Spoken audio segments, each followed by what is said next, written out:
ಎಲ್ಲರಿಗೂ ಶಾಹೀನ್ ಎಜುಕೇಷನ್ ಚಾನಲ್ಗೆ ಸ್ವಾಗತ. ಇನ್ನೂ ಯಾರೆಲ್ಲ ಸಬ್ಸ್ಕ್ರೈಬ್ ಮಾಡಿಲ್ಲ ದಯವಿಟ್ಟು ಸಬ್ಸ್ಕ್ರೈಬ್ ಮಾಡ್ಕೊಳ್ಳಿ. ಈ ದಿನ ನಾವು ವಿಡಿಯೋದಲ್ಲಿ ಮೌರ್ಯ ಸಾಮ್ರಾಜ್ಯದ ಮೇಲಿನ ಒಂದಿಷ್ಟು ಸರಳವಾದ ಬಹು ಆಯ್ಕೆ ಪ್ರಶ್ನೋತ್ತರಗಳನ್ನು ನೋಡೋಣ. ಇದು ಬಿಗಿನರ್ಸ್ಗೆ ಭಾಳ ಯೂಸ್ ಆಗುವಂಥದ್ದು. ಈಗ ಯಾರೆಲ್ಲ ಓದೋಕ್ಕೆ ಸ್ಟಾರ್ಟ್ ಮಾಡಿರಲ್ಲ ಅವರಿಗೆ ಭಾಳ ಯೂಸ್ ಆಗುತ್ತದೆ. ಮತ್ತು ಈ ಎಲ್ಲ ಪ್ರಶ್ನೆಗಳನ್ನು ಕೊನೆ ತನಕ ನೋಡ್ರಿ, ಅಂದ್ರೆ ತಿಳಿತದೆ. ಫಸ್ಟ್ ಸ್ಟಾರ್ಟಿಂಗ್ ಅಷ್ಟು ಈಸಿ ಪ್ರಶ್ನೆಗಳನ್ನು ಬರ್ತಾವಂಥೇಳಿ ಸ್ವಲ್ಪ ಈ ವಿಡಿಯೋದೊಳಗೆ ನೋಡೋಣ. ವಿಡಿಯೋವನ್ನು ಎಂಡ್ ತನಕ ನೋಡಿ. ಮತ್ತು ಯಾರೆಲ್ಲ ನಿಮ್ಮ ಫ್ರೆಂಡ್ಸ್ TET GPS TR HSTRಗೆ ಓದ್ತಾ ಇದ್ದರೆ ಅವ್ರಿಗೆಲ್ಲ ಶೇರ್ ಮಾಡಿ. ನೋಡಿ, 1ನೇ ಪ್ರಶ್ನೆ, ಮೌರ್ಯ ಸಾಮ್ರಾಜ್ಯದ ಸ್ಥಾಪಕ ಯಾರು? ನೋಡ್ರಿ, ಮೌರ್ಯ ಸಾಮ್ರಾಜ್ಯದ ಸ್ಥಾಪಕ ಚಂದ್ರಗುಪ್ತ ಮೌರ್ಯ. ಇದು ಎಲ್ಲರಿಗೂ ಗೊತ್ತಿದ್ದ ವಿಷಯನೇ. ಎಲ್ಲರೂ ಕಮೆಂಟ್ ಮಾಡ್ಬೋದು ಎಷ್ಟು ಈಜಿ ಪ್ರಶ್ನೆಗಳದಾವ, ಎಷ್ಟು ಸರಳವಾದ ಪ್ರಶ್ನೆಗಳದಾವ ಅಂಥೇಳಿ. ಆದರೆ ಸ್ಟಾರ್ಟಿಂಗ್ ಓದುವವ್ರಿಗೆ ಇದೇ ಒಂದು ಸ್ವಲ್ಪ ಟಫ್ ಅನ್ನಿಸ್ತಿರ್ತದೆ.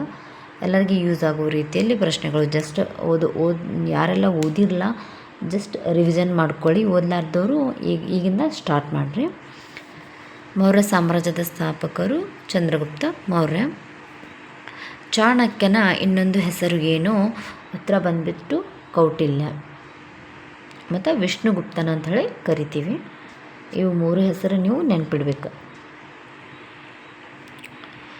ಮೌರ್ಯ ಸಾಮ್ರಾಜ್ಯದ ರಾಜಧಾನಿ ಯಾವುದಂದರೆ ಪಾಟಲಿಪುತ್ರ. ಇದೆಲ್ಲರಿಗೂ ಗೊತ್ತಿರುವ ವಿಷಯನೇ. ಇದರಲ್ಲಿ ಒಂದು ಸ್ವಲ್ಪ ಭಾಳ ಸರಳಾದಂಥ ಪ್ರಶ್ನೆಗಳದು. ಸ್ಟಾರ್ಟಿಂಗ್ ಓದೋರಿಗೆ ಭಾಳ ಯೂಸ್ ಆಗ್ತದೆ. ನನಗೆ ಎಷ್ಟು ಬರ್ತದೆ ಅಂಥೇಳಿ ಈ ವಿಡಿಯೋ ಮೂಲಕ ತಿಳ್ಕೊಂಡು ಇನ್ನೂ ಒಂದು ಸ್ವಲ್ಪ ಹೆಚ್ಚು ಓದೋಕ್ಕೆ ಸ್ಟಾರ್ಟ್ ಮಾಡಿರಿ. ಮತ್ತು ವಿಡಿಯೋನ ಕೊನೆ ತನಕ ನೋಡಿರಿ. 25 ಪ್ರಶ್ನೆಗಳದಾವೆ ಇದರಲ್ಲಿ. ಬಿಂದುಸಾರನ ತಂದೆ ಯಾರು? ಬಿಂದುಸಾರನ ತಂದೆ ಚಂದ್ರಗುಪ್ತ ಮೌರ್ಯ. ಅಶೋಕನು ಯುದ್ಧ ನಂತರ ಬೌದ್ಧ ಧರ್ಮ ಸ್ವೀಕರಿಸಿದ ಯುದ್ಧ ಯಾವುದು? ಅಂದರೆ ಅಶೋಕನು ಯಾವ ಯುದ್ಧದ ಮೂಲಕ ನೊಂದು ಯಾವ ಧರ್ಮವನ್ನು ಸ್ವೀಕಾರ ಮಾಡಿದ ಅಂಥೇಳಿ ಪ್ರಶ್ನೆ ಇದು. ಇದರಲ್ಲಿ ಕಳಿಂಗ ಯುದ್ಧದ ನಂತರ ಅವರು ಅಶೋಕ ಚಕ್ರವರ್ತಿ ಬೌದ್ಧ ಧರ್ಮವನ್ನು ಸ್ವೀಕಾರ ಮಾಡ್ತಾರೆ. 6ನೇ ಪ್ರಶ್ನೆ, ಮೌರ್ಯರು ಯಾವ ಧರ್ಮವನ್ನು ಅಧಿಕವಾಗಿ ಬೆಂಬಲಿಸಿದರು? ಅಂದರೆ ಅದು ಬೌದ್ಧ ಧರ್ಮವಾಗಿದೆ. ನೆಕ್ಸ್ಟ್, ಮೌರ್ಯರ ಕಾಲದಲ್ಲಿ ಆರ್ಥಿಕತೆಯ ಮೇಲೆ ಹೆಚ್ಚು ಪ್ರಭಾವ ಬೀರಿದ ಶಾಸ್ತ್ರ ಯಾವುದು? ಅಂದರೆ ಇದು ಅರ್ಥಶಾಸ್ತ್ರ ಅವರ ಆರ್ಥಿಕತೆಯ ಮೇಲೆ ಅತಿ ಹೆಚ್ಚು ಪ್ರಭಾವ ಬೀರ್ತದೆ. ಅಶೋಕನ ಕಾಲದಲ್ಲಿ ಧರ್ಮ ಪ್ರಚಾರಕ್ಕಾಗಿ ಕಳುಹಿಸಲ್ಪಟ್ಟ ಮಿಷನರಿಗಳಲ್ಲಿ ಇದನ್ನೂ ಕೂಡ ಒಂದು. ಅಂದರೆ ಶ್ರೀಲಂಕಾಕ್ಕೆ ಅಲ್ಲಿ ಬೌದ್ಧ ಧರ್ಮದ ಪ್ರಚಾರಕ್ಕಾಗಿ ಕಳಿಸ್ಕೊಡ್ತಾರೆ ಅವರು. ಮೌರ್ಯ ಸಾಮ್ರಾಜ್ಯದ ಕೊನೆಯ ಶಾಸಕ ಯಾವುದು? ಅದು ಬೃಹದ್ರಥ ಶಾಸಕ. ಅಂದರೆ ಅದು ಶಾಸನ ಆಗ್ಬೋದು, ಶಾಸಕ.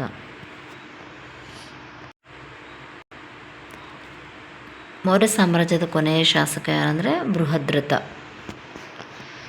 ಅಶೋಕನ ಶಿಲಾಲಿಖಿತಗಳನ್ನು ಯಾವ ಭಾಷೆಯಲ್ಲಿ ಬರೆಯಲಾಗಿದೆ?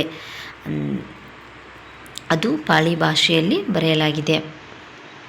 11ನೇ ಪ್ರಶ್ನೆ, ಅಶೋಕನು ತನ್ನ ಶಾಸನಗಳಲ್ಲಿ ಯಾವ ಶಬ್ದವನ್ನು ಬಳಸಿದ್ದ? ಅಂದರೆ ಧರ್ಮ ಎಂಬ ಶಬ್ದವನ್ನು ತನ್ನ ಶಾಸನದಲ್ಲಿ ಬಳಸಿದ್ರು. ಚಾಣಕ್ಯನು ಬರೆದ ಗ್ರಂಥ ಯಾವುದು? ಅರ್ಥಶಾಸ್ತ್ರ. ಅಶೋಕನ ಧರ್ಮ ಮಹಾತ್ಮಾತ್ರರಿಗೆ ಬೋಧಿಸಲು ಬಳಸಿದ ಮೂಲ ಸಾಧನ ಯಾವುದು? ಅಂದರೆ ಧರ್ಮಯಾತ್ರೆಯನ್ನು ಬಳಸ್ತಾರೆ. ಅಶೋಕನ ಶಿಲಾಶಾಸನಗಳು ಹೆಚ್ಚು ಕಂಡುಬರುವ ರಾಜ್ಯ ಯಾವುದು? ಅಂದರೆ ಒಡಿಸ್ಸಾ. ಸ್ವಲ್ಪ ಸ್ಪೆಲ್ಲಿಂಗ್ ಮಿಸ್ಟೇಕ್ ಆಗಿದೆ ಅದರಲ್ಲಿ. 15ನೇದು, ಅಶೋಕನು ಯಾವ ಬೌದ್ಧ ಸಭೆಗೆ ಪಾಲ್ಗೊಂಡಿದ್ದರು? ಅವರತ್ತಂದ್ರೆ 3ನೇ ಬೌದ್ಧ ಸಮ್ಮೇಳನದಲ್ಲಿ ಅಶೋಕರು ಪಾಲ್ಗೊಂಡಿದ್ದರು. ಅದೇ ರೀತಿ ಎಲ್ಲ 4 ಬೌದ್ಧ ಸಮ್ಮೇಳನಗಳ ಬಗ್ಗೆ ಅಲ್ಲಿ ಅಧ್ಯಕ್ಷರಾಗಿ ಯಾರಾಗಿದ್ದರು, ಅಲ್ಲಿ ಅರಸರು ಯಾರಾಗಿದ್ದರು ಅಂಥೇಳಿ ಒಂದು ಪಟ್ಟಿಯನ್ನು ಮಾಡಿ ಒಂದು ಕಡೆ ರೆಡಿ ಮಾಡಿ ಇಟ್ಕೋರಿ. ಅದ್ರ ಮೇಲೆ ಪ್ರಶ್ನೆ ಬಹಳ ಬರ್ತವೆ. ನೆಕ್ಸ್ಟ್, ಮೌರ್ಯರ ಕಾಲದ ಪ್ರಮುಖ ಬಂದರು ಯಾವುದು? ಬಂದರು ಯಾವುದಂದರೆ ತಮ್ರಲಿಪ್ತಿ. ಜಸ್ಟ್ ಒಂದು ಸಲ ನೋಡ್ಕೊತ ಹೋಗ್ರಿ, ನಿಮ್ಗೆ ಎಷ್ಟು ಪ್ರಶ್ನೆಗೆ ಉತ್ತರ ಬರ್ತದೆ ಎಷ್ಟು ಬರೋಂಗಿಲ್ಲ ಅಂಥೇಳಿ. ಅಶೋಕನು ತನ್ನ ಮಗ ಮಹೇಂದ್ರನನ್ನು ಯಾವ ದೇಶಕ್ಕೆ ಕಳುಹಿಸಿದರು? ಅಂದರೆ ಲಾಸ್ಟ್ ಇದಕ್ಕಿಂತ ಮುಂಚೆ ಒಂದು ಪ್ರಶ್ನೆ ಬಂದಿತ್ತು, ಶ್ರೀಲಂಕಾಕ್ಕೆ ಬೌದ್ಧ ಧರ್ಮವನ್ನು ಪ್ರಚಾರ ಮಾಡೋಕ್ಕೆ ಕಳಿಸ್ತಾರಂಥೇಳಿ. ಅಶೋಕನು ತನ್ನ ಮಗನಾದ ಮಹೇಂದ್ರನನ್ನು ಶ್ರೀಲಂಕಾಕ್ಕೆ ಬೌದ್ಧ ಧರ್ಮವನ್ನು ಪ್ರಚಾರ ಮಾಡಲು ಕಳಿಸ್ತಾರೆ.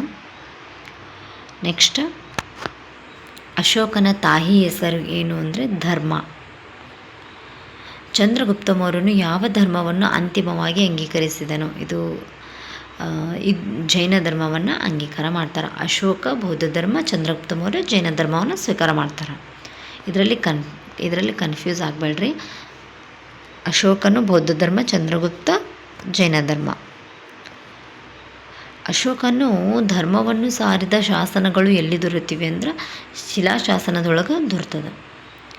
ಅಶೋಕನ ಸಮಯದಲ್ಲಿ ರಾಜಕೀಯ ಕೇಂದ್ರದ ಪಾತ್ರವಹಿಸಿದ್ದ ಸ್ಥಳ ಉಜ್ಜಯಿನಿ. ಮೌರ್ಯ ಕಾಲದ ವೈದಿಕ ಧರ್ಮದ ಪ್ರಭಾವ ಹೇಗಿತ್ತು? ಕ್ಷಣಿಕವಾಗಿ ಹೋಗಿತ್ತು. ಚಂದ್ರಗುಪ್ತ ಮೌರ್ಯನು ಅಲೆಕ್ಸಾಂಡರ್ನಿಂದ ಶಕ್ತಿಯನ್ನು ಪಡೆದವನೇ? ಹೌದು, ಅದು ಅಲೆಕ್ಸಾಂಡರ್ ಆಗಬೇಕಾಗಿತ್ತು. ಚಂದ್ರಗುಪ್ತನಿಗೆ ರಾಜಕೀಯ ಶಿಕ್ಷಣ ನೀಡಿದವರು ಯಾರಂದರೆ ಚಾಣಕ್ಯ ಅಥವಾ ಕೌಟಿಲ್ಯ ಅಥವಾ ವಿಷ್ಣುಗುಪ್ತ.